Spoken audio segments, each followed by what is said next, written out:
අද නම් හවස හොඳටම වැස්ස. හස්බන්ඩුයි මමයි තෙමීගෙන ටිකක් රෑ වෙලා තමයි ඔෆිස් ඇරිලා ගෙදර ආවේ. එළවලු ඉවර වෙලා තිබුණ හින්දා එළවලු ටිකක් අරගෙනම තමයි ආවේ. ඉතින් බබාලා කාලා බීලා නිදා ගන්නකන් ඉඳලා තමයි මම මේ වැඩ ටික පටන් ගන්නෙ.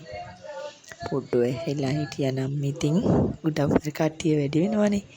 දන්නවනේ ඉතින් මට මේ වගේ නිදහසේ මේ වැඩ ටික කරගන්න නම් වෙන්නේ නෑ. ඉතින් මං ගෙනාව එළවලු එකින් එක සුද්ධ කරලා ටිකක් වතුර බීරෙන්න තිබ්බා. එතකන් අනිත් වැඩ ටික කළා.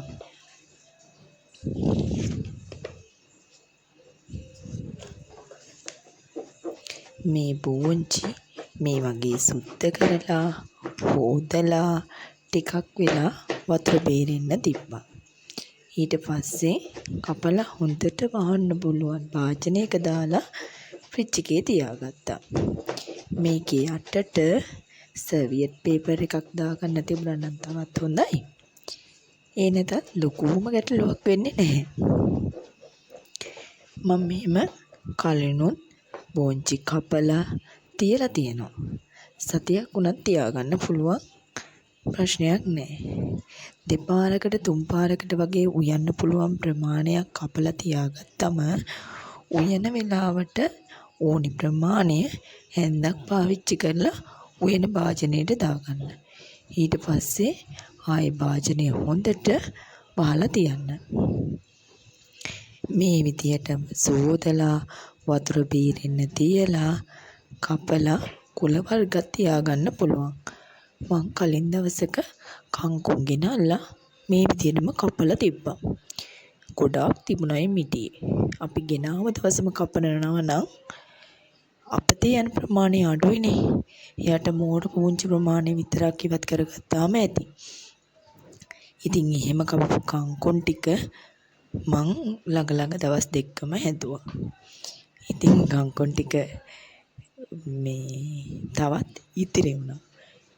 ඊට පස්සේ දවසේ තමයි අපි යාපනයේ ගමන තිබ්බේ. ඉතින් කංකුම් ටික ගැන ලෝපත් හිතුණා. ගෙදර ඔක්කොම යන හින්දා ගෙදර දවස් දෙක තුනක් මම යන්නේ නෑනේ. ඉතින් මං එනකොට මේ ටික නරක් වෙලාම තියෙයි කියලා තමයි මට හිතුනේ. ඒත් ඒ ගමන ඉවර වෙලා ඇවිල්ලා උයන දවස වෙද්දී කංකුම් ටික ඒ විදියටම තිබුණා. මුකුත්ම වෙනසක් වෙලා තිබ්බේ නෑ. අමාරුවෙන් උයා ගන්න ඇදුවේ ගමනේ මහන්සිය හින්දා. ඒ වෙලාවේ ඒකත් ඉතින් මට පහසුවක් වුණා. ඒ වගේම මං කලින් දවසක ගාන අඩු වෙලා තිබුණ හින්දා ලොකු වට්ටක්ක ගෙඩියක් ගෙනාවා. ඒක කපලා කෑල්ලක් අරන් ඉතිරි ටික ෆ්‍රිජ් එකේ යට ටික අයින් කරලා තිබ්බත් දවස් දෙක තුනකට වඩා තියාගන්න බෑනේ. ඒත් මේ වගේ ගෙඩිය පිටින්ම හොඳට හොදලා තෙත ටිකක් ඉඳෙන්න ඇරියා. සර්වියට් පේපර් එකකින් චුට්ටක් තෙත මාතු කරගන්නත් පුළුවන්.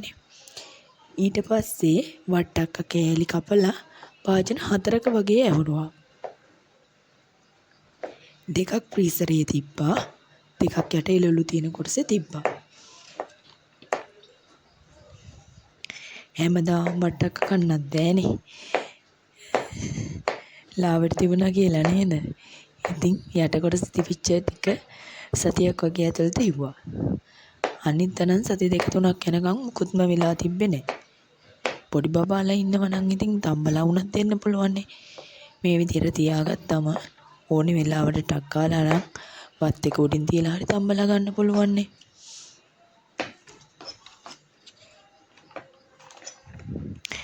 පුංචි පැටවු එක්ක උදේට ගෙදර පුංචි යුද්ධයක් වගේ. ඉස්කෝලේ යන්න නොයන කියලා වෙනසක් නැහැනේ. ඔක්කොම කලබලයි. ඒ ඔක්කොම මැද්දේ තමයි අපිට උයන්න වෙන්නේ. ඉස්කෝලේ යන බබාලගේ අඩුපාඩු හොයන්න වෙන්නේ.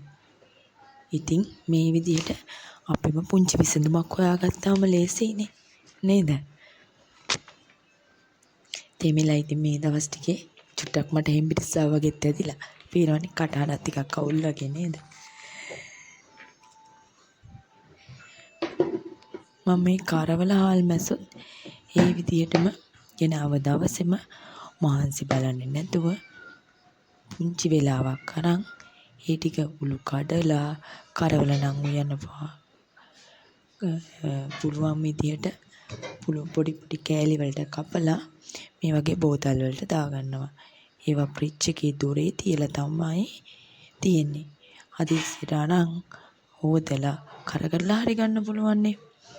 මේ විදියට අපිට බඩු වගේ දේවල් වුණත් ගැඹුරු තෙලේ බෙදලා බෝතලයකට දාලා ෆ්‍රිජ් එකේ දොරේ තියන්න පුළුවන්. එහෙම වුණාම රැට අරගෙන හදිස්සියට බඩු සම්බෝලයක් වගේ හදා ගන්නත් පුළුවන් නේ. පරිප්පු ටිකක් හදලා බඩු සම්බෝලයක් ටිකක් ඇඹුල් ටිකක් දාලා උඹලකට චුට්ටකුත් දාලා කලවම් කරලා ගත්තනම් කන්න පුළුවන් නේ. ඉතින් මේ දෙන්නේ මං හදාගත්ත ටික තමයි. රැකියාවකට ගියත් නැතත් උදේට ගෙදරක උයන්න ගන්න අපි හැමෝමටම මේ පුංචි දේවල් ටික වටිනව නේද? පුංචි බබාලත් එක්ක දවස ගත කරන ඔයාට උනත් මේ මේලවලු ටික කපලා ලෑස්ති කරලා තියාගත්තම බබා වඩාගෙන උනත් හදිස්සියකට උයා ගන්න පුළුවන් නේ. එහෙම නේද? නැත්තම් අපිටමනේ කරදරේ. එහෙනම් මගේ මේ වීඩියෝ එකට කැමති නම් ලයික් එකක් දාලා ටිකට මාත් එක්ක වීඩියෝ බලන්න කැමති නම් සාවමාව සබ්ස්ක්‍රයිබ් කරන්න. හැමෝටම සුබ දවසක්.